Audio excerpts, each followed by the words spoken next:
नमस्कार, आप देख रहे हैं के न्यूज इंडिया और मैं हूं आपके साथ गरिमा वाजपेयी। के न्यूज के खास कार्यक्रम देवभूमि के दंगल में आप सभी का स्वागत है। और देवभूमि के दंगल में आज बात होगी हरेला विकास तो कटान विनाश।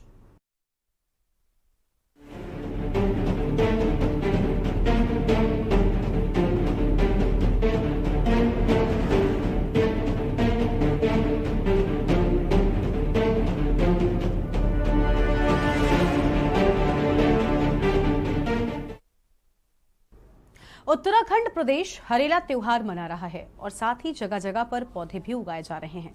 अगले साल फिर से हरेला आएगा और पौधे लगाए जाएंगे, जिनकी उम्र कितनी होगी ये कोई नहीं जानता है।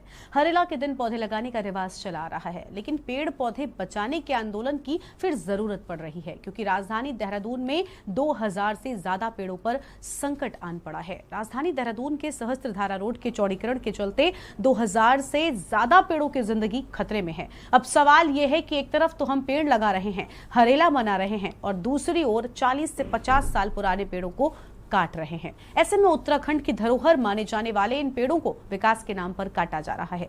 ये कैसा विकास है जो विनाश की ओर ले जा रहा है? आज इसी को लेकर हम विस्तार से चर्चा करने वाले हैं, जिसमें कई खास मेहमान भी हमारे साथ में जुड़ेंगे और चर्चा करेंगे। उससे पहले एक नजर आज के हमारे इस रिपोर्ट पर डालिए।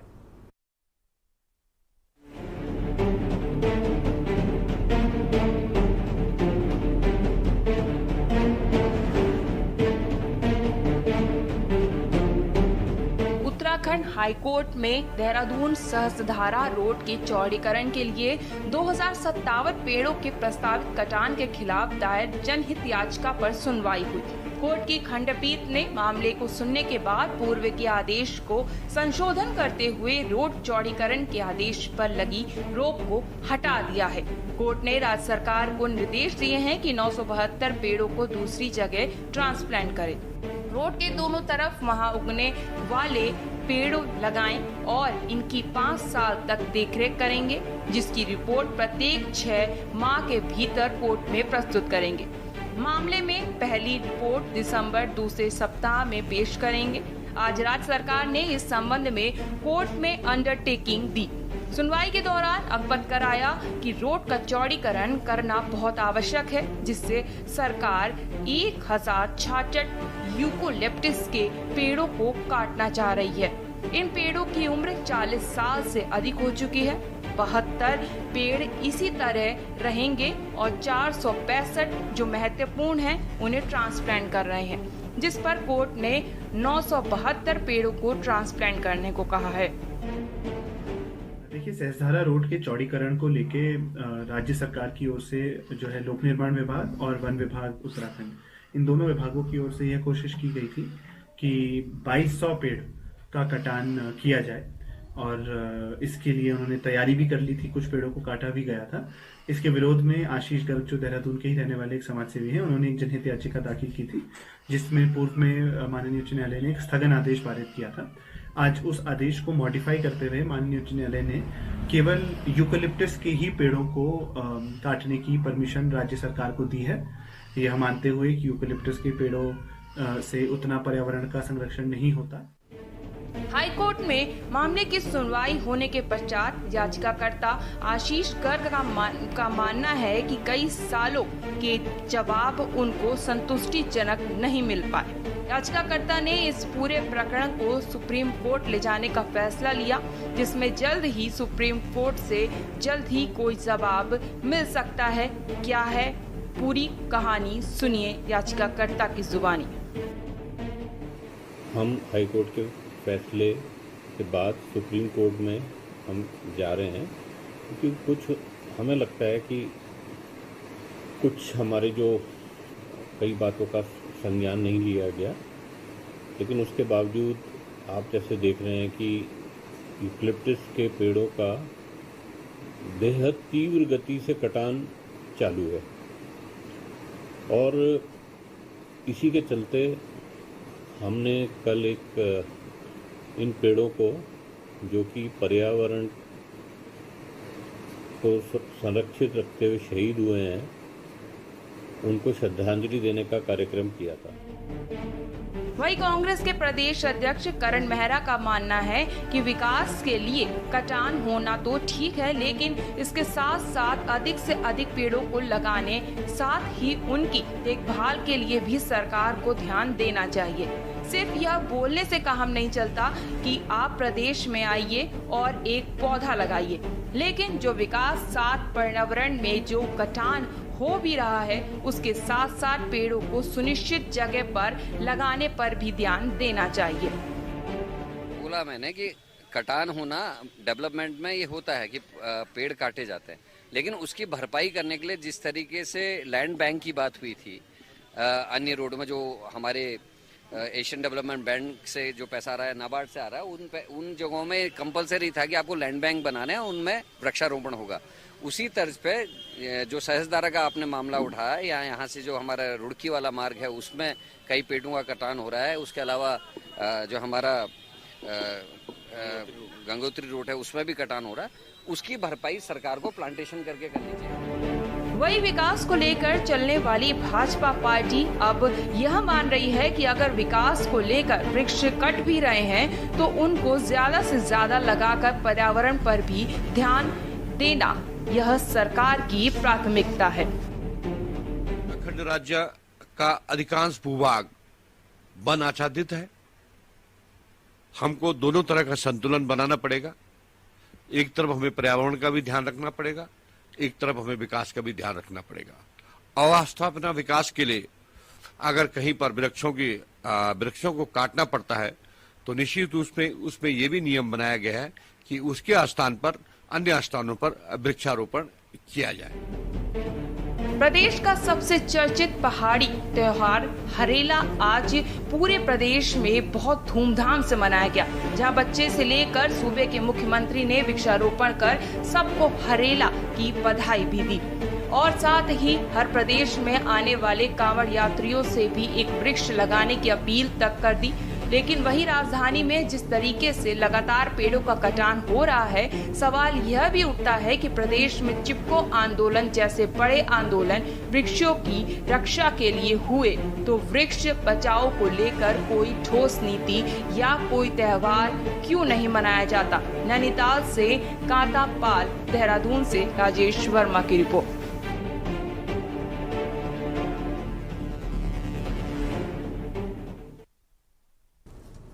और इसी को लेकर आज हम विस्तार से बातचीत करेंगे, जिस पर बातचीत करने के लिए हमारे साथ में कई खास मेहमानों का पैनल भी जुड़ चुका है। सबसे पहले आपको हम उनसे रूबरू करवाते हैं। सत्यवीर चौहान जी आज हमारे साथ में है, भारतीय जनता पार्टी के प्रवक्ता हैं। शीशपाल सिंह जी हमारे साथ में हैं, कांग्रेस के प्रवक्ता हैं। और संगीता शर्मा जी आज हमारे साथ में जुड़ी हुई आम आदमी पार्टी की प्रवक्ता हैं। अभिजय नेगी हैं, नैनीताल हाईकोर्ट के अधिवक्ता हैं। और साथ ही आशीष गर्ग हमारे साथ में हैं, याचिकाकर्ता हैं। आप सभी मेहमानों का बहुत बहुत स्वागत आज की हमारी इस चर्चा में। शुरुआत में सत्यवीर चौहान जी के साथ करना चाहूंगी। सत्यवीर जी, हरेला शुरू हो रहा है। आज मुख्यमंत्री ने हरेला को लेकर बहुत सारी बातें कही और मुझे लगता है ये पर्व भावनाओं से जुड़ा हुआ पर्व है, खूबसूरती का पर्व है और हरियाली का पर्व है। ऐसे में हरेला कैसे मनाएं जब 2000 पेड़ों पर संकट आ गया है? गरिमा जी, आपको प्रणाम और आपके सभी दर्शकों को प्रणाम। मैं अगर हरेला के पर्व के बारे में जानना चाहूँ उससे पहले मैं एक दृष्टि और डालना चाहूंगा। अभी प्रकृति की बात हो रही है, क्योंकि हरेला जो पर्व है वो प्रकृति से जुड़ा हुआ है और प्रकृति को ही एक दिया हुआ पर्व है। दूसरा मैं ये कहना चाहूंगा कि जब भारत अपने मंच पे बार बार जो हमारे यहाँ से जो भी मंत्री बाहर जाता था, चाहे वो कैबिनेट मिनिस्टर या सेक्रेटरीट वाले जो भी जितने भी जाते थे भारत से बाहर, तो वो एक ही बात करते हैं कि भारत एक प्रकृति प्रेमी है और प्रकृति को अपनी संस्कृति के रूप में वो अपने जीवन लेता है। तो आप ये देखोगे कि हमारी बात को कोई भी इसको महत्वपूर्ण तरीके से नहीं लेता था, मगर 1991 में जब पेरिस में कोपेगन में जब कोई एग्रीमेंट होता है तब भारत की जो पहले कही भी बात है कि हम हमारे ऋषि मुनि से लेके हमारे जो जीवन पद्धति है वो प्रकृति से शुरू होती है और प्रकृति के प्रति ही हमारा पूरा ध्यान रहता है।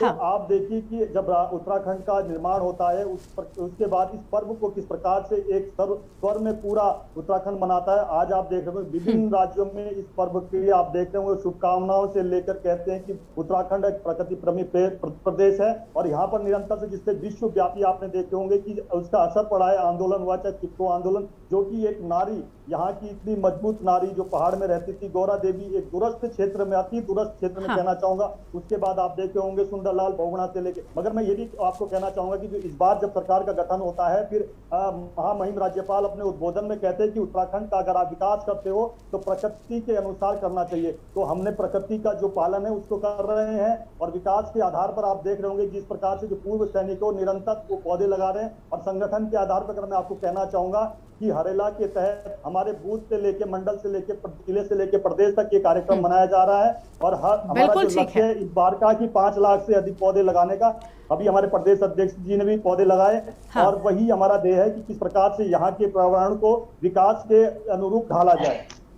आप बिल्कुल ठीक कह रहे हैं कि हरेला के पर्व को बड़ी धूमधाम से मनाते हैं, आपकी ओर से भी लाख प्रयास किए गए हैं, लेकिन ऐसे में जो पुराने पेड़ हमारे लगे हुए हैं, अगर हम नई चीजों की व्यवस्था करते हैं तो इसका मतलब ये तो नहीं होता कि उन पर अगर कोई खतरा आ रहा है तो फिर हम नई चीजों को कैसे सेलिब्रेट कर सकते हैं। सवाल ये भी उठ रहा है ना सत्यवीर जी, क्या कोई ऑल्टरनेटिव नहीं था यहाँ पर इन पेड़ों को काटने की बजाय?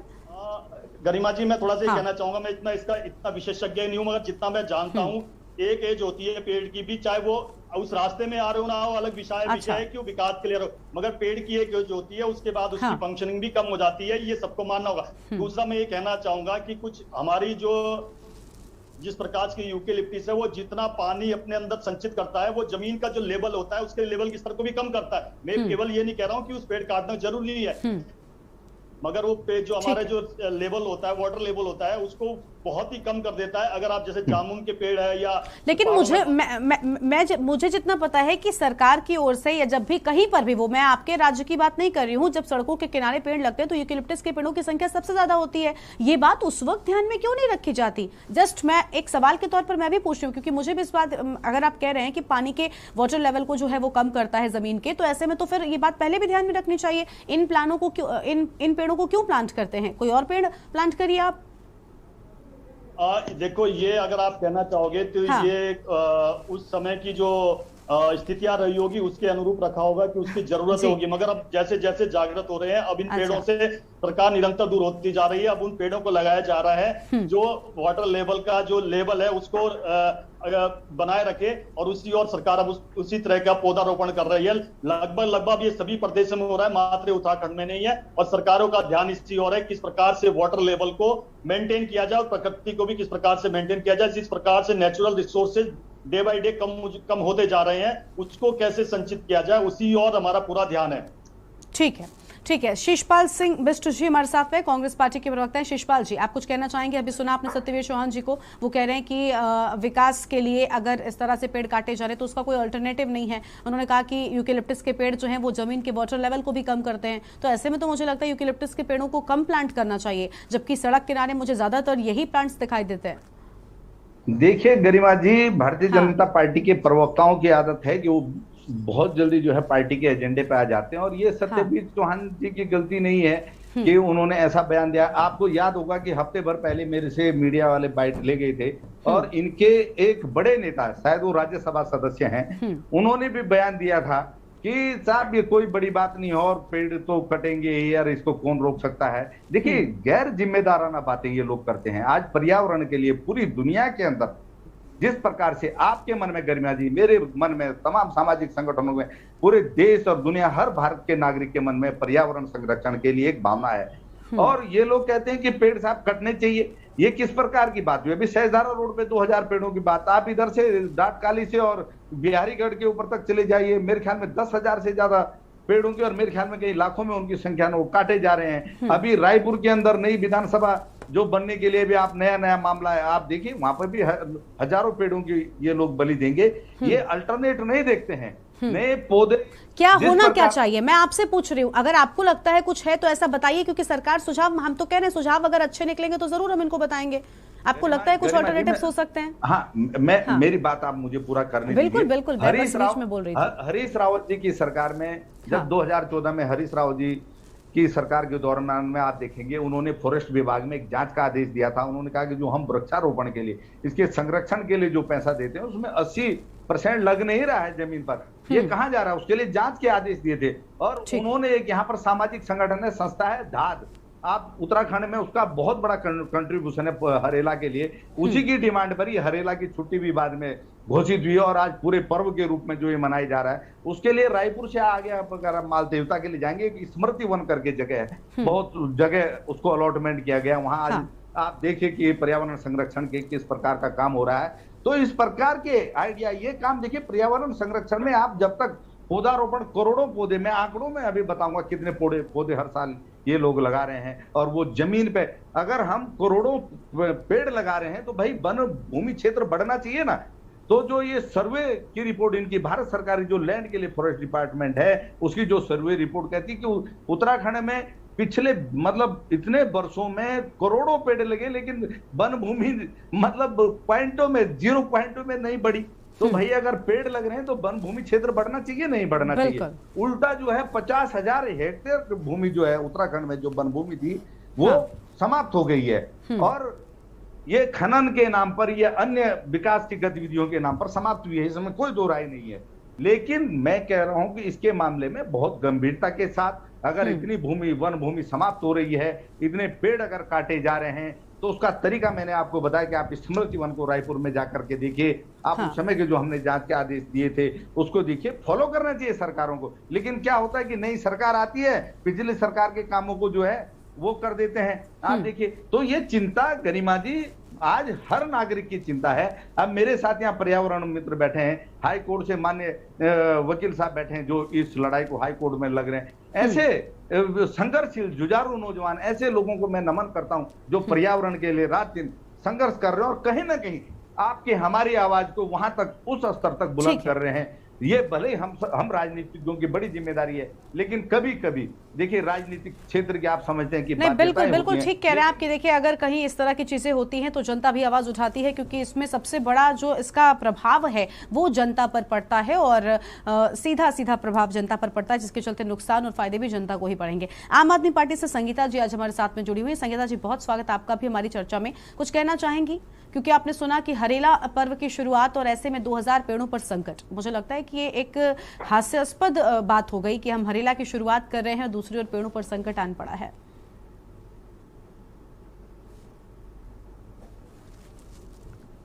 संगीता जी, आप तक हमारी आवाज पहुंच रही है? संगीता जी, आपकी आवाज नहीं आ रही, आप प्लीज अनम्यूट करें अगर आपने म्यूट कर रखा है तो।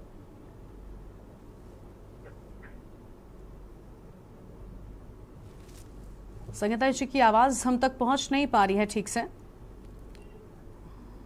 संगीता जी, अनम्यूट करें आप।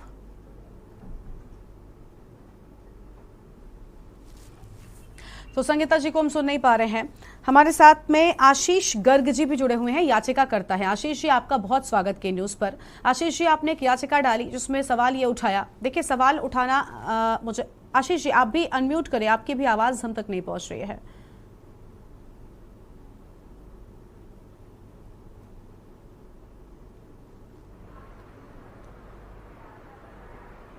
हेलो जी, आवाज आ रही है? जी आशीष जी, आपकी आवाज आ रही है, बिल्कुल आपकी आवाज आ रही है। आशीष जी, देखिए आपने याचिका यहाँ पर डाली है, अभी आपने यहाँ पर, मैं आपके पास बाद में इसलिए आई, मैं चाहती थी कि आप राजनीतिक पार्टियों के प्रवक्ताओं को सुन लें कि उनकी ओर से क्या दलीलें रखी गई हैं। उसके बाद हम अधिवक्ता जी भी हमारे साथ में, उनको भी जोड़ेंगे। लेकिन आप बताइए, आपको लगता है कि आपकी जो याचिका डाली गई है उसके जवाब में आज फिलहाल जो यहाँ पर राजनीतिक लोग कह रहे हैं, आप उससे कुछ संतुष्ट नजर आते हैं?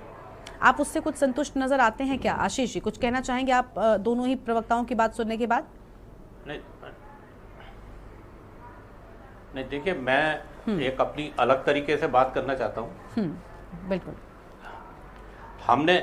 हमने जो याचिका अपने माननीय अधिवक्ता अभिजय नेगी जी के साथ जो मिलकर डाली थी, हमारा ऐसा कोई मतलब नहीं था कि हमें केवल किसी डेवलपमेंट को रोकना है या उस पर हमें कोई व्यवधान करना है।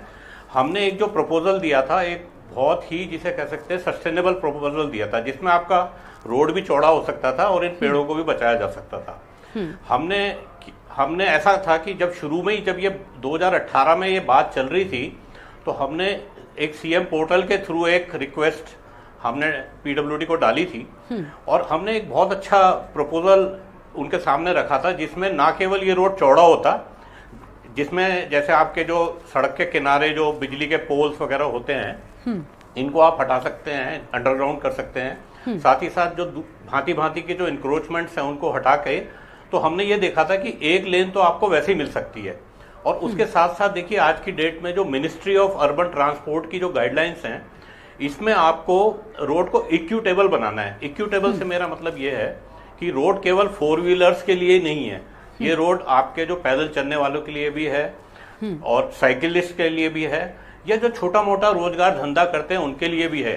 तो और इसीलिए हमने ऐसा रोड सजेस्ट किया था जिसमें सर्विस रोड भी था और जिसमें फुटपाथ पे सारे पेड़ हमारे आ सकते थे, और जो कैरिज वे होती है जिसपे 4 व्हीलर दौड़ते हैं वो भी करीब आपका 1 लेन चौड़ा हो सकता था। लेकिन वो समाव हम और हमें राइटिंग में पीडब्ल्यूडी ने दिया था कि हम इसको इस तरीके से करेंगे और अपनी डीपीआर में शामिल कर लेंगे। लेकिन दुर्भाग्यवश जिस समय इन्होंने ये काम टेंडर शुरू किया उसको डीपीआर में इंक्लूड नहीं किया, और ये इनका जो कॉन्सेप्ट है कि पूरा रोड एंड टू एंड चौड़ा कर दीजिए जितनी इनके पास अवेलेबल विड्थ होती है, और केवल 4 फीट का फुटपाथ देते हैं। अब जो 4 फीट का फुटपाथ देखेंगे तो ये देहरादून में ये प्रयोग कई जगह हो चुके हैं, आप कई रोड देख लीजिए वो 4 फीट के फुटपाथ मिलेंगे और पूरा रोड चौड़ा है। लेकिन उसमें क्या होता है, वो फिर इंक्रोचमेंट हो जाता है और गाड़ियां वगैरह उस पार्क होती हैं उसके आगे, और लोग पैदल सड़क के बीच में चलते हैं जिससे रोड की इफेक्टिव विड्थ उतनी की उतनी रहती है, तो कोई फायदा नहीं होता। तो हमारे प्रपोजल एक सस्टेनेबल प्रपोजल था जिसमें ये सारे 2000 पेड़ भी बच जाते, साथ ही साथ आपका ये भी होता कि ये रोड भी बन जाता। अच्छा, उसके बाद भी ये बात सही है कि ट्रैफिक बढ़ रहा है, तो हमने इनको एक और प्रपोजल दिया था कि यदि आप जोगीवाला से आप सहजधारा क्रॉसिंग होते हुए जाते हैं उससे पहले ही एक जगह है जिसको कहते हैं लाटपुर, तो लाटपुर से एक बहुत चौड़ा रोड है जिसका पीडब्ल्यूडी का जैसा हमें संज्ञान में आया उसको भी वाइडनिंग का प्रपोजल है। तो यदि उस रूट से हम पूरा ट्रैफिक निकाल दें जो हरिद्वार से आता है, तो वो शहर के बाहर आईटी पार्क तक चला जाता और ये बहुत सारे पेड़ हमारे बच जाते। ये भी हमने उसमें डाला था अपनी याचिका में। लेकिन देखिए आज की डेट में आप कभी दिल्ली से यदि देहरादून आते हैं तो सारे बड़े बड़े शहरों को बाईपास किया जा रहा है। इनफैक्ट एक हरिद्वार को भी बाईपास करने का भी प्रपोजल अभी सरकार ने दिया है। तो हमें ये समझ में नहीं आ रहा कि इसी जो सहजधारा रोड को इनसाइड बाहर का रोड समझा जा रहा है। ये बड़ी एक त्रासदी है कि राजपुर रोड इनसाइड है और लेकिन सहजधारा रोड बाहर है। सहजधारा रोड पे आप खुद जानती हैं गरिमा जी कि यहाँ पर कई सारे अपार्टमेंट्स आ चुके हैं, कमर्शियल कॉम्प्लेक्स आ चुके हैं, कई सारे स्कूल्स भी हैं। तो ये इनसाइड सिटी है हर हाल में, तो आप इनसाइड सिटी से ट्रैफिक को क्यों ले जाना चाहते हैं? वही कॉन्सेप्ट फॉलो कीजिए ना, इसको यानी कुछ ऑल्टरनेटिव्स आप यही कहना चाहते हैं ना कि ऑल्टरनेटिव्स हैं लेकिन उन पर काम नहीं हो पा रहा है। ऑल्टरनेटिव बहुत सारे हैं, बिल्कुल, उस पर हमारे संज्ञान नहीं लिए जा रहे। हमने पीडब्ल्यूडी से भी मिलकर उनको समझाने की कोशिश की, हमने हर महकमे में जाने की समझाने की कोशिश की, लेकिन समाओ इस पे किसी का ध्यान नहीं जा रहा है। इसको केवल पेड़ों का या उसको बना दिया। देखिए पेड़ बहुत जरूरी है, बिल्कुल। मैं खुद एक क्लाइमेट चेंज की कई क्लासेस ली है मैंने, करीब 40 से 50 मैंने अवेयरनेस उसकी की है। इस समय हमारे सामने सबसे बड़ा जो खतरा मंडरा रहा है वो क्लाइमेट चेंज का है, और ये पेड़ हमारे जो होते हैं ये ऑटोमेटिक मशीन है, आप इसके लिए कोई आपको मशीनें लगाने की जरूरत नहीं है। ये कार्बन एब्जॉर्ब करने के प्रोसेस है, कार्बन सिक्वेस्ट्रेशन करते हैं, छाया देते हैं, पॉल्यूशन से बचाते हैं। इन पे यहाँ तक कि बहुत ही ज्यादा बायोडाइवर्सिटी है, चिड़ियों के वास हैं। अभी रिसेंटली हमने 1 महीने पहले एक बहुत सर्वे किया पूरा, जिसमें वाइल्ड लाइफ एक्सपर्ट्स एंथुजियास्ट आए थे और हमारे पास फोटोग्राफ्स हैं। तो इस सीजन में इन पेड़ों को काटने की कोई जरूरत नहीं थी, ये बड़ा अत्याचार है। मतलब इस तरीके से उनके आशियाने भी कट चुके हैं इस समय, क्योंकि ये कटान का शुरू हो गया है। तो हमारा इसी को देखते हुए, और दूसरा एक जो मैं और आपको एक छोटी सी बात और बताना चाहता हूँ, ये बहुत बड़ा मिथ है कि यूकलिप्टिस के जो हमारे ट्रीज हैं ये पानी पीते हैं या बहुत पर्यावरण के लिए खराब है। देखिए हमने इस पे अभी बहुत रिसर्च किया अभी आए हुए दिन में, और मैं आपको कई रिसर्च दिखा सकता हूं जिसमें FRI, NABARD, Iran, Ethiopia, US, Canada, हर मतलब कंट्री में इनको बहुत अच्छा माना गया है। ऑस्ट्रेलिया से ये आए थे, पेपर इंडस्ट्री के लिए आए थे, लेकिन अभी जब ये लग चुके हैं तो इनसे बड़ा एनवायरनमेंट का प्रहरी कोई नहीं है। अभी जो रिसर्च ये बोलती है कि इनका पानी लेने की क्षमता, हमारे पास सारा डेटा है, अन्य पेड़ों की अपेक्षा, मतलब आप यदि क्यूबिक मीटर पर वुड जो पर लीटर पर क्यूबिक मीटर ऑफ वुड इनका लीटर जो पानी कंजप्शन यदि आप देखेंगे इनका सबसे कम है। तो ये एक भ्रांति है कि ये ग्राउंड वाटर टेबल को पी जाते हैं, ये कैसे पिएंगे? इनकी जड़ें तो 1 मीटर से कम ही होती हैं। तो हम ये कह रहे थे कि जब ये पेड़ लगे हैं, और अभी ये कोई कह रहा था कि कोई सज्जन कह रहे थे कि ये पेड़ की लाइफ पूरी हो चुकी है, नहीं, इन पेड़ों की लाइफ देखिए ये लगे थे जब संजय गांधी जी के टाइम में लगे थे। सत्यवीर जी आपसे सारे जवाब लेंगे, हम आएंगे आपके पास। और इनकी उम्र 70 साल की होती है। अच्छा, ठीक है, तो मैं ये बिल्कुल कहना बिल्कुल। चाहता था देखिए कि इस 70 पर हम साल की जवाब क्यों लेंगे, होती है? इस पर हम जवाब तो लेंगे अभी तो बहुत- सत्यवीर जी से। सत्यवीर जी जो हैं वो सरकार के नुमाइंदे के तौर पर आज यहाँ पर बैठे हैं भारतीय जनता पार्टी की ओर से, बिल्कुल जवाब लेंगे। और भी मेहमान हमारे साथ में जुड़े हुए, उनकी भी बात को सुनेंगे, लेकिन उससे पहले देवभूमि के दंगल में एक छोटे से ब्रेक के लिए यहाँ पर रोक रहे, कहीं बजाएगा, फौरन हाजिर होंगे।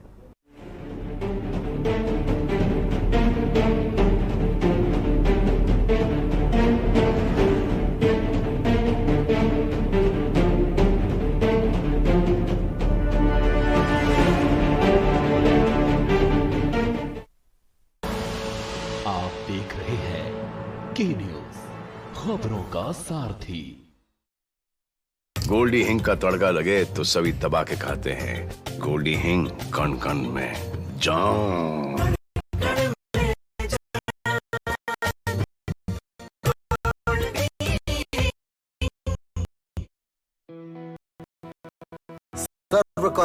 भरोसा तकनीक का, क्वालिटी का, तभी तो हम हैं India's fastest growing transform।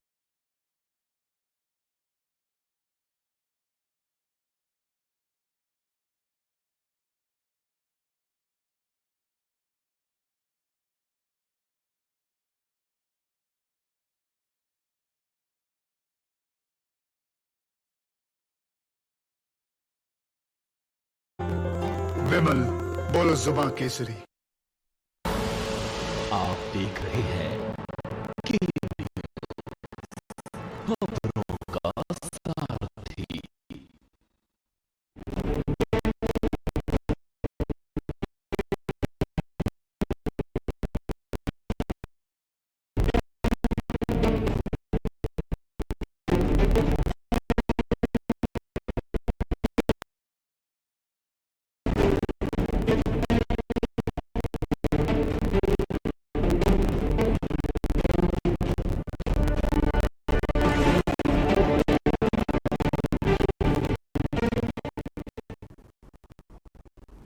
Break के बाद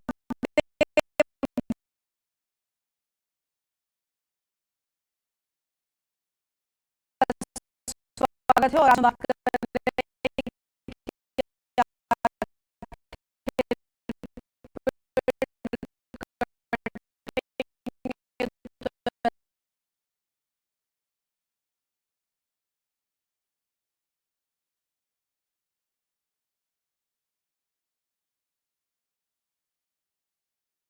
हैं आप कुछ कहना चाहेंगे इस सब पर? देखिए गरिमा जी, उत्तराखंड की खूबसूरती ही जल, जंगल और जमीन से है। जब हम लगातार जंगलों को काटते रहेंगे, हमने चारधाम सड़क परियोजना में भी देखा कि 4200 से ज्यादा पेड़ काटे गए, और जिसकी वजह से हम उत्तराखंड में लगातार देख रहे हैं कि कहीं बादल फटना, कहीं बाढ़ आना, और वैसे भी भूकंप तीव्रता वाला हमारा उत्तराखंड है। तो इस तरह से अगर हम लगातार जंगलों को काटते रहेंगे तो कैसे काम चलेगा, ये बहुत बड़ा सवाल है। और देखिए सहस्त्रधारा जहाँ लोग घूमने आते हैं, और उसकी खूबसूरती ही वहाँ के ठंडे पानी और वहाँ के पर्यावरण से है। तो अगर हम वहाँ पूरे जंगल काट देंगे तो हम तो वहाँ की खूबसूरती को बिल्कुल नष्ट कर देंगे, उसके अस्तित्व को ही खत्म कर देंगे। तो हमें अल्टरनेटिव सोचने की बहुत जरूरत है। और अगर हम इकोलॉजी सिस्टम के अनुसार भी देखें गरिमा जी, तो जो इकोलॉजी है वो सैकड़ों वर्षों में विकसित होती है। वहाँ के पेड़ पौधे, वहाँ के पक्षी, जानवर जो सिस्टम के साथ एक इकोलॉजी सिस्टम को क्रिएट करते हैं। हम जब पेड़ काट देते हैं, बड़े आसानी से कह देते हैं कि हमने 100 पेड़ काटे और उसकी जगह 100 पेड़ लगा दिए, लेकिन क्या वो पारिस्थितिकी तंत्र उस तरह से विकसित हो पाता है? फिर उसे विकसित होने में सैकड़ों वर्ष लगेंगे। तो ये एक लॉजिक नहीं है कि हमने 100 पेड़ काटे और उसकी जगह 100 पेड़ लगा दिए, क्योंकि वो वर्षों से लगे हुए पेड़ हैं और उनको हम एकदम से नष्ट कर दे रहे हैं। आज हम पौधा लगा रहे हैं, हम पेड़ नहीं लगा रहे गरिमा जी, हम जंगल नहीं लगा रहे हैं। जो हम लगा रहे हैं, हम वो पौधा लगा रहे हैं। इस बात को भी हमें समझना पड़ेगा कि वो फिर से 40-50 वर्षों बाद उस स्टेज में पहुंचेगा। और सिर्फ पेड़ जो है वो एक लकड़ी के लिए नहीं है, उससे हमें बहुत कुछ मिलता है, ऑक्सीजन मिलती है, हमारे पर्यावरण का संतुलन रहता है। और जिस तरह से हम देहरादून के एनवायरमेंट की बात करें, तो लगातार हम वहाँ के टेम्परेचर को भी बढ़ता हुआ देखते हैं, और उत्तराखंड के भी। तो लोग जो, अगर हम इसको बहुत सारी चीजों से जोड़े, जैसे हम पर्यटन से जोड़े, तो उत्तराखंड लोग क्यों आते हैं?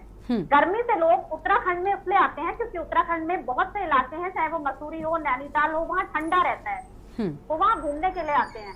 लेकिन अगर हम उत्तराखंड को भी मैदान की तरह विकसित कर देंगे विकास के नाम पर, तो इससे क्या फायदा होगा?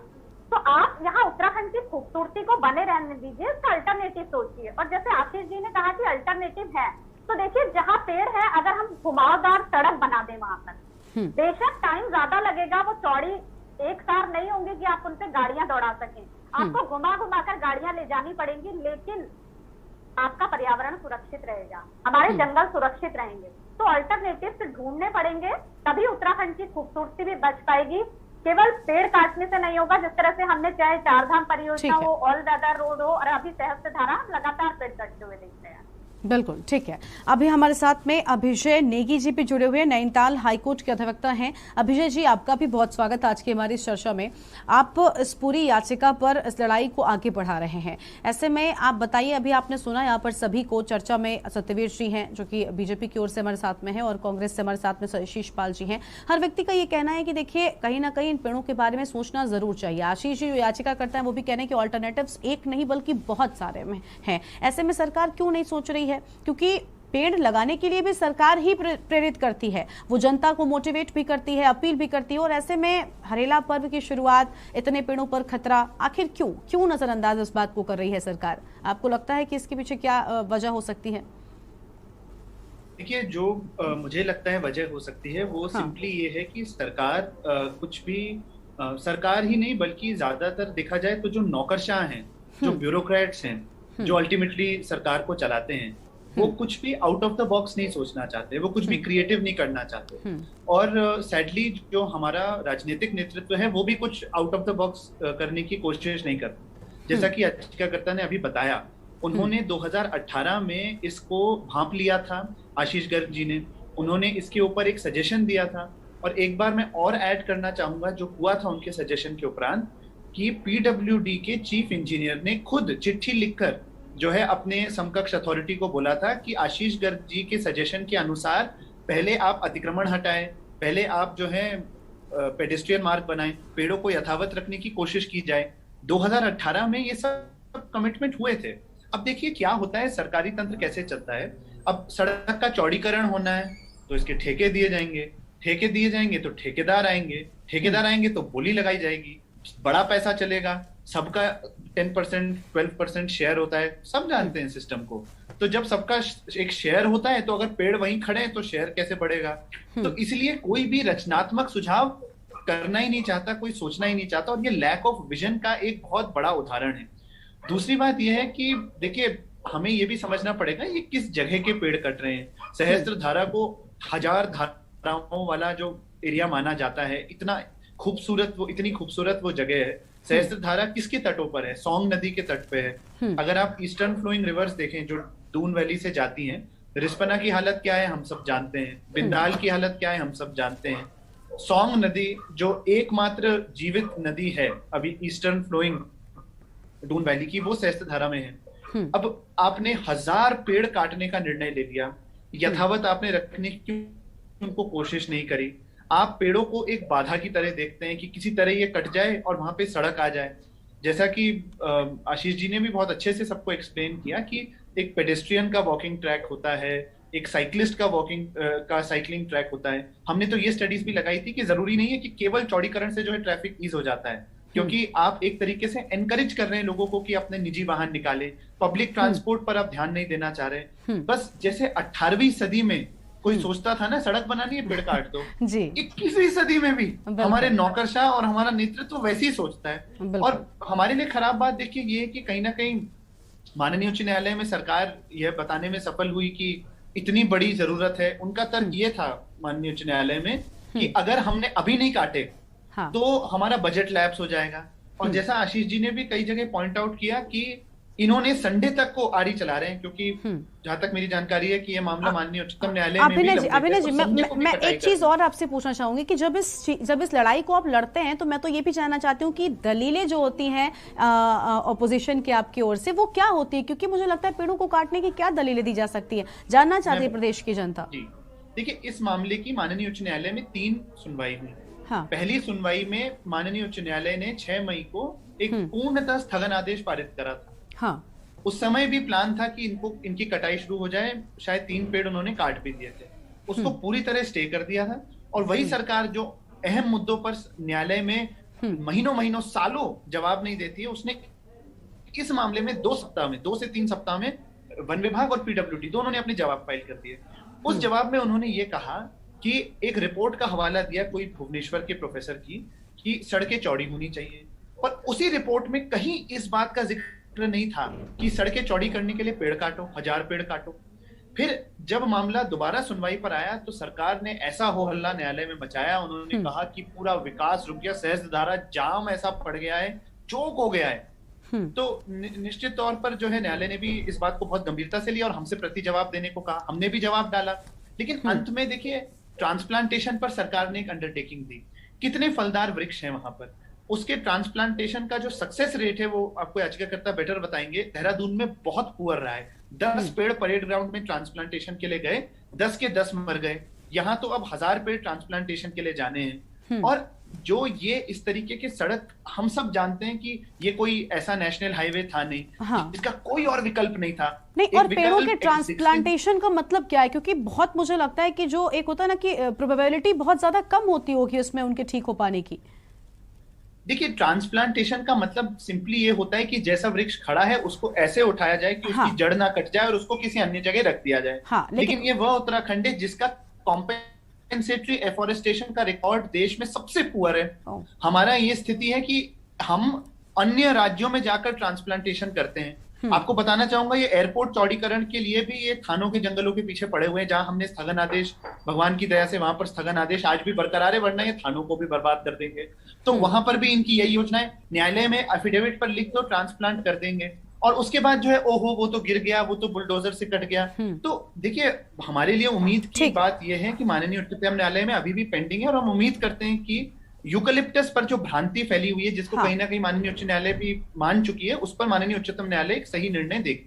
ठीक है, ठीक है। सत्यवीर जी, आप पहले भी कुछ कहना चाह रहे थे और मुझे लगता है कि अभी आपने सुना अभिजय जी को और साथ ही आशीष जी को। देखिए, राजनीतिक पार्टियों के प्रवक्ता आपको कह रहे हैं, वो हम मान लेते हैं, ठीक है, आप ये कह देंगे कि राजनीतिक पार्टियों के प्रवक्ता हैं। याचिकाकर्ता ये कह रहे हैं कि बहुत सारे ऑल्टरनेटिव्स हैं, सरकार का ध्यान क्यों नहीं है? और बात ठीक है ना कि अब तो 21वीं सदी में हम जी रहे हैं, न जाने कितने सारे टेक्निक्स का हम इजाद कर चुके हैं, ऐसे में इतने सारे पेड़ों का काटना। और आपने जो कहा था कि यूकेलिप्टस का पेड़ की एक लाइफ होती है और पानी पी जाते हैं, वाटर लेवल कम हो जाता है, इन सब चीजों को लेकर एक लंबी रिसर्च और आंकड़े याचिकाकर्ता के पास में है। कुछ कहना चाहेंगे अब आप?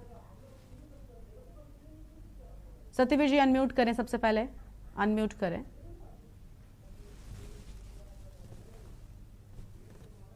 यशी जी, मैं इस बात को स्पष्ट करना चाहूंगा। सत्यवीर जी, मैं गरिमा आपके साथ हूं। गरिमा नहीं, गरिमा जी, मैं स्पष्ट करना चाहूंगा। पहले तो मैं इनका जवाब दे देता हूँ।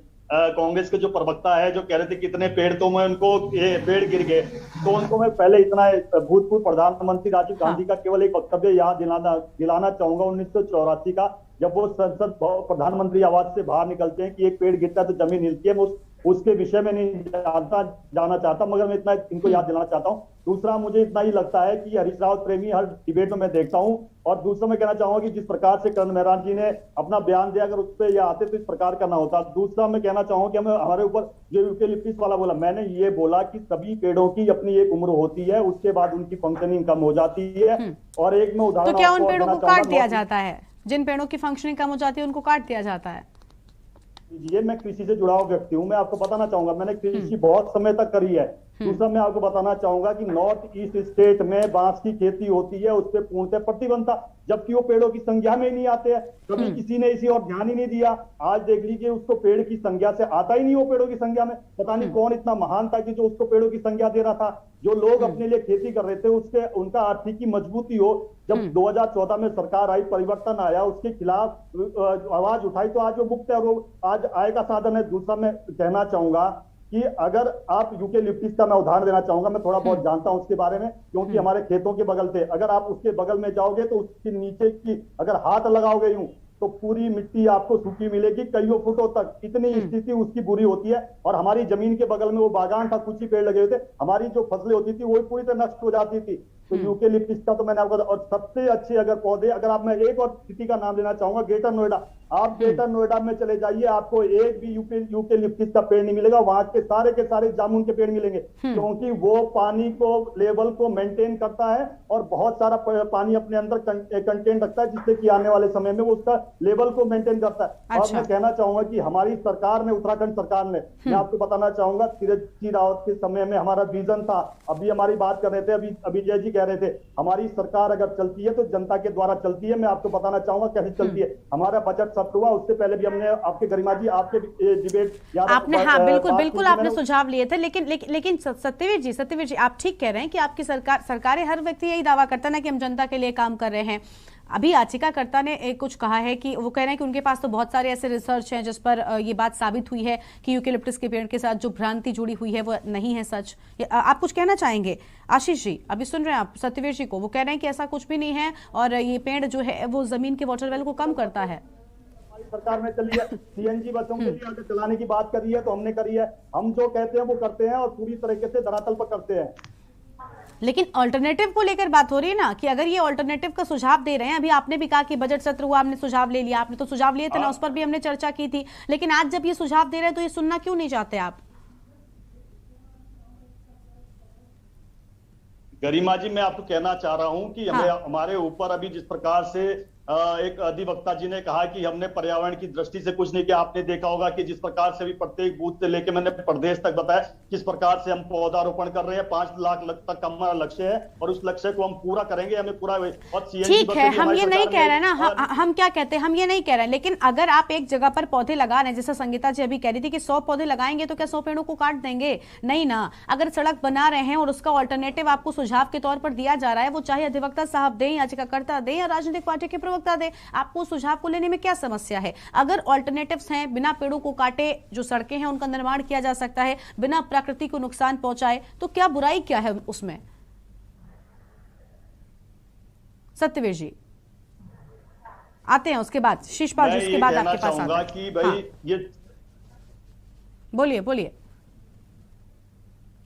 मैं इतना ही कहना शशि गरिमा जी, मैं इतना ही कहना चाहूंगा कि हमारे प्रत्येक उस चीज का ध्यान रखते हुए कार्य कर रहे हैं विकास के लिए, जो उत्तराखंड के लिए महत्वपूर्ण है, और कोई भी ऐसा कार्य नहीं किया जा रहा है जिससे कि यहाँ की प्रकृति को नुकसान हो, और प्रकृति के अनुसार ही यहाँ सारे कार्य हो रहे हैं। चाहे वो महामहिम राज्यपाल ने अपने उद्बोधन में हमको निर्देशित किया हुआ कि उत्तराखंड का अगर विकास करना है, जो इसकी मूल विचारधारा है कि प्रकृति को किस प्रकार से ये उत्तराखंड की जो लोग हैं उसको पसंद करते हैं या उसको अपने जीवन में यापन करते हैं, तो उस ओर आपको बढ़ना चाहिए, उसी ओर हम आगे बढ़ रहे हैं। और उसी का ये निर्णय है कि आज हम इतने पूरे प्रदेश में, चाहे हम विपक्ष में हो, चाहे हम सत्ता में हो, चाहे हमारे बीच अभी विपक्ष में हो, सभी आज हरेला पर्व को मना रहे हैं और सभी पौधारोपण कर रहे हैं। आने वाले समय में जिस प्रकार से ये पौधे तैयार होंगे, और अभी कुछ ऐसा है कि पिछले कुछ सालों से चल रहा है, कुछ पौधे अब इस अवस्था में आ चुके हैं कि वो बहुत अच्छी हवा भी दे रहे, पर्यावरण की संरक्षण कर रहे हैं। और आने वाले समय में आपको मैं कहना चाहता हूं, जिस प्रकार से केंद्र से लेके यहां तक हम कार्य कर रहे हैं, जिसका गुणगान पूरा विश्व कर रहा है कि भारत ही एक ऐसा देश है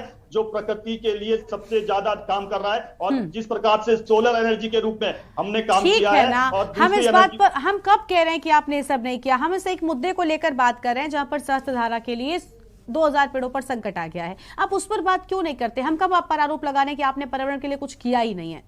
आप मुद्दे से क्यों भटक जाते हैं? आप सरकार में रहकर जो कर रहे हैं हम उस पर आज बात ही नहीं कर रहे हैं। आज तो हम इस एक मुद्दे को लेकर बात कर रहे हैं कि भाई हरेला है, हरेला में पेड़ लगाने की बात आप खुद कर रहे हैं, ऐसे में 2000 पेड़ों पर संकट आएगा तो सवाल उठाएंगे। अगर कोई रास्ता निकलता है मिलकर कि भाई इस रास्ते से काम हो सकता है, तो वो रास्ते पर काम करने में बुराई क्या है? मैंने यही सवाल आपसे किया था बस। ठीक है, आपके पास वापस लौटेंगे। चाहूंगा कोर्ट, हाँ कोर्ट क्या, बताइए, पूरी कर लीजिए अपनी बात, फिर जाते हैं शिशपाल जी के पास। मैं कहना चाहूंगा कि कोर्ट के द्वारा भी ये निर्णय आया है और सरकार भी इस ओर ध्यान रखी हुई है, और आने वाले समय में जो तो फिर ये लड़ाई अधिवक्ता साहब क्यों लड़ रहे हैं? खैर ठीक है, आपके पास आएंगे, शिशपाल जी के पास चलते हैं। मैं उस विषय में नहीं जानना चाहता कि उनका मोटिव क्या है, मैं उस विषय में उनका मोटिव क्या है, वो यही तो कह रहे हैं कि इन पेड़ों को ना काटिए। मुझे लगता है यहाँ पर बिल्कुल साफ, बिल्कुल क्लियर मोटिव है। आशीष जी बताइए, आपका क्या मोटिव है? मैं आपसे जानना चाहती हूँ, बता दीजिए, क्योंकि वही लड़ाई अभिजय जी आपकी आगे लेकर जा रहे हैं। अब दिल्ली के अंदर संसद भवन बन रहा है, तो उसका भी तो संसद भवन का भी कुछ मकसद है कि आज की डेट में संसद क्यों बन रही है, अब वहां पर कोई पेड़ होगा, अब जरूर अब उसको कटना, अगर उसके बीच में आ रहा है तो कटेगा। अब संसद भवन देश के लिए बन रहा है ना, देश के मूल विचारों के लिए बन रहा है ना। हम नहीं कह रहे कि कई बार होता है, लेकिन ऑल्टरनेटिव हमने, अरे सत्यवीर जी, हमने सड़क बन रही है, वो बिल्कुल सड़क भी बनेगी, सड़क भी देश के लिए बन रही है, सड़क भी देश की जनता के लिए बन रही है, लेकिन अगर ऑल्टरनेटिव है तो उस ऑल्टरनेटिव पर काम क्यों नहीं किया जाना चाहिए? सवाल ऑल्टरनेटिव को लेकर हो रहा है ना सत्यवीर जी। ठीक है, खैर आपके पास आएंगे। आशीष जी, मैं चाहती हूँ बड़े कम शब्दों में मोटिव कम से कम बता दीजिए। हाँ गरिमा जी, मैं आपको एक बहुत अच्छा एग्जांपल, जो आप ऑल्टरनेटिव की बात कर रहे हैं, मैं उसके बारे में बताता हूँ। हाँ। देखिए, एक 2017 में भी एक प्रपोजल आया था कि गढ़वाल और कुमाऊं को कनेक्ट करने के लिए कंडी रोड बनाने की बात हुई थी, तो ठीक कॉर्बेट जो है हमारा, उसके कॉर्बेट पार्क के बीच में से। हेलो जी, जी आपकी आवाज आ रही है, अपनी बात रखिए जी। हेलो गरिमा जी, आपकी आवाज हम तक पहुंच रही है। बनाने के लिए एक प्रपोजल आया था सरकार की तरफ से। हाँ, तो कंडी रोड बनाने के लिए एक प्रपोजल आया था, जो गढ़वाल से कुमाऊं में एक हाईवे बनाने की बात हुई थी। उसको भी हमने प्रोटेस्ट किया था। इसलिए नहीं प्रोटेस्ट किया था कि हमें डेवलपमेंट से कोई मतलब है। मेरा खुद ससुराल देखिए, मेरा कुमाऊं में है, मैं तो चाहता हूं मैं 2 घंटे में पहुंच जाऊं वहां पर, लेकिन ऑल्टरनेटिव अवेलेबल थे उसके, बाहर से कॉर्बेट पार्क के आप ले जा सकते हैं। और आपको जान के ये मतलब बड़ा होगा कि उसमें मिनिस्ट्री ऑफ जो हमारी इन्वायरमेंट एंड क्लाइमेट चेंज की, environment forest and climate change है, उन्होंने एफिडेविट दिया उत्तराखंड सरकार के खिलाफ कि ये इस कॉर्बेट पार्क से नहीं ले जा सकते, क्योंकि हमारे बाघों की संख्या या टाइगर्स की संख्या घट रही है। उसको बढ़ाने के लिए आवश्यक है कि हम कोई फॉरेस्ट को बाइफरकेट ना करें। तो एक ऑल्टरनेटिव रूट था, 2005 में भी सुप्रीम कोर्ट ने बताया था, और आज वो उस रूट पे काम चल भी रहा है। तो देखिए, यहाँ पर भी मैं सत्यवीर जी से बहुत मतलब सम्मान के साथ कहूंगा कि हम कोई डेवलपमेंट के खिलाफ नहीं है। हम आपसे ये कहना चाह रहे हैं, देखिए आप राजपुर रोड पे जाइए, आप यदि घंटाघर से राजपुर रोड चले तो आरटीओ के बाद जो आपका जितने पेड़ थे उनको भी बचाया गया, इसी सरकार द्वारा बचाया गया। मैं ये कहना चाहता हूँ, उसमें जो फुटपाथ को चौड़ा किया गया, उनको समाहित कर लिया सब ट्रीज को। और आपका अभी भी वहां पर देखिए ट्रैफिक तो बढ़ रहा है, लेकिन कम से कम ये है कि ग्रीनरी बची हुई है, बहुत अच्छा लगता है वहां से निकलने में। वो इससे भी अच्छा मॉडल हमने, जो जैसे अभिजय नेगी जी ने, मेरे माननीय अधिवक्ता ने बताया कि हमने उसको एक बहुत अच्छा सजेशन दिया था, यदि अब भी कोई उस पर गौर करे, अभी बहुत ज्यादा नुकसान नहीं हुआ है, तो ये पेड़ भी बच सकते हैं, रोड भी चौड़ा हो सकता है। और बाकी जो दिल्ली का ट्रैफिक आता है उसको, जैसे मैंने बताया, लाडपुर के ऑल्टरनेट रूट से, वो भी केवल वीकेंड्स में आप उधर से डाइवर्ट कर सकते हैं, और लोकल ट्रैफिक हमारा इससे जा सकता है। तो ये कोई ऐसी बड़ी बात नहीं है। मैं मानता हूं कि ये सरकार एनवायरनमेंट के लिए अच्छे काम कर रही है, सोलर पे हम लोग भी काम करते हैं, वेस्ट मैनेजमेंट पे पूरे देश में बहुत अच्छा काम हो रहा है, लेकिन ये मसला बिल्कुल देखिए, हम वही कह रहे हैं ना कि हमारा मोटिव सरकार पर सवाल उठाना नहीं, बल्कि हम ये चाहते हैं कि अगर कोई ऑल्टरनेटिव्स है तो उस रास्ते पर काम किया जाए, ताकि जो नुकसान हो रहा है वो ना हो। और ये नुकसान सिर्फ हमारा या कांग्रेस या आपका नहीं है, ये नुकसान पूरे प्रदेश की जनता का होगा। और उस प्रदेश में मुझे लगता है सत्यवीर जी आप भी रहते हैं और भारतीय जनता पार्टी के बाकी के लोग भी रहते हैं, तो ऐसे में इस चीज को ध्यान रखिए प्लीज। हम सरकार पर कोई ये आरोप नहीं लगा रहे हैं कि आपने पर्यावरण को लेकर कुछ किया ही नहीं है। ठीक है, शिशपाल जी कुछ कह रहे थे, जल्दी से उनके पास चलते हैं। हाँ जी शिशपाल जी बताइए। शिशपाल जी अनम्यूट करें, आपकी आवाज नहीं पहुंच रही हम तक। शिशपाल जी अनम्यूट करें।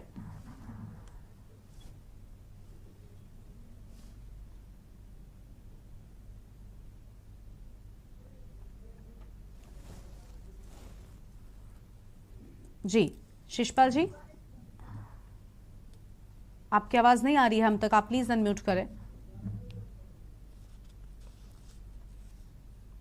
ठीक है, शिशपाल जी के पास हम लौटेंगे जब तक, जब उनकी आवाज आएगी। हेलो हाँ जी बोलिए आपकी आवाज आ रही है, बोलिए। गरिमा जी, आप 1 घंटे का भारतीय जनता पार्टी के सरकार की उपलब्धियों का विज्ञापन बढ़िया करती हैं, क्योंकि ये अपने पार्टी के एजेंडे की खूब चर्चा करते हैं। देखिए चर्चा थी। अच्छा नहीं तो मैं विज्ञापन कर रही थी यहाँ पर। अब आप मुझे बताएंगे कि मैं यहाँ पर क्या कर रही हूँ। मैं यहाँ पर सारी पार्टियों के प्रवक्ताओं को बिठाकर विज्ञापन भारतीय जनता पार्टी का कर रही हूँ।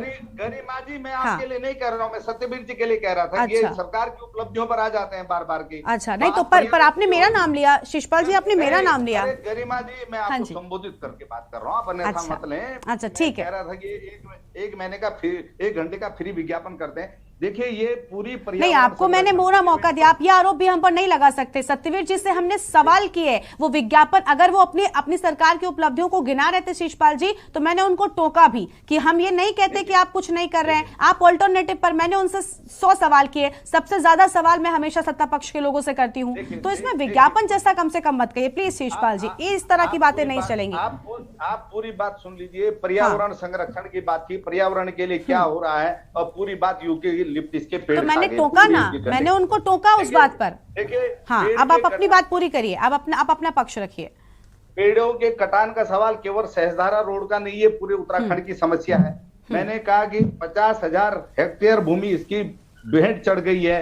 हर साल 2 करोड़ पेड़ ये जो लगा रहे हैं वन महोत्सव के नाम पर, वो कहाँ जा रहे हैं? ऋषि पर्णा में मैंने कहा कि जो इन्होंने लाखों पेड़ जो लगाए ऋषि पर्णा के उद्धार के नाम पर के, आज उन पेड़ों को ढूंढवाइए ना, कहाँ पर है वो पेड़, वो पैसा कहाँ जा रहा है, क्यों ये भ्रष्टाचार हो रहा है? ये सरकारी विभाग जो ये वन विभाग में इतना भ्रष्टाचार है, हॉर्टिकल्चर में ये पेड़ों के पौधारोपण के नाम पर, इसकी आखिर जांच क्यों नहीं होती है? अब इन्होंने मेरे से कहा कि मैं हरीश रावत जी की हर डिबेट में बात करता हूं, हरीश रावत जी प्रेमी हूं। हाँ, मैं हरीश रावत प्रेमी हूं क्योंकि हरीश रावत ने बहुत अच्छे काम किए हैं। उन्होंने 2014 में मैंने कहा कि भ्रष्टाचार की जांच के आदेश दिए। हरीश रावत जी ने 1000 मीटर की ऊंचाई के ऊपर जो भी पेड़ थे, मतलब पेड़ों के कटान पर रोक लगाया और उसके एवज में भारत सरकार से 2000 करोड़ की जो है ग्रीन बोनस की डिमांड करी। और आपको पता है कि उससे जो पेड़ों के कटान की जो रोक लगी, उससे हम इंडस्ट्रियल जो डेवलपमेंट भले ही रुका, वो हम नहीं कर पाए, लेकिन उन्होंने कहा पर्यावरण को प्राथमिकता दी। और फिर जो आपको पता 2000 करोड़ में केवल 51 करोड़ उत्तराखंड सरकार को मिला एक साल में। अब मेरे ख्याल में 200 करोड़ के आसपास 5-6 सालों में आया प्रदेश सरकार के पास ये। लेकिन इतनी गंभीर इनकी केंद्र सरकार रही कि भाई हमें 2000 करोड़ की जरूरत है तो आप 1500 करोड़ दे देते, वो चलता। लेकिन ना तो इनकी केंद्र सरकार इस मामले में गंभीर है पर्यावरण को लेकर के, ना राज्य सरकार इस मामले में कुछ करना चाहती है पर्यावरण के लिए। मैंने आपको पहले कहा कि सहस्त्रधारा रोड का सवाल नहीं है, पूरे उत्तराखंड का सवाल है। अगर आप देहरादून की ही बात करेंगी तो मैंने आपको कहा कि अभी रायपुर के अंदर देखिए, बिल्कुल देखिए, हम सभी चीजों को लेकर बात करें कि वो कहीं की भी जगह हो। मैंने कहा ना कि संसद भवन की बात अभी वो कर रहे हैं। सत्यवीर जी, पहले तो आपकी आवाज नहीं आ रही है।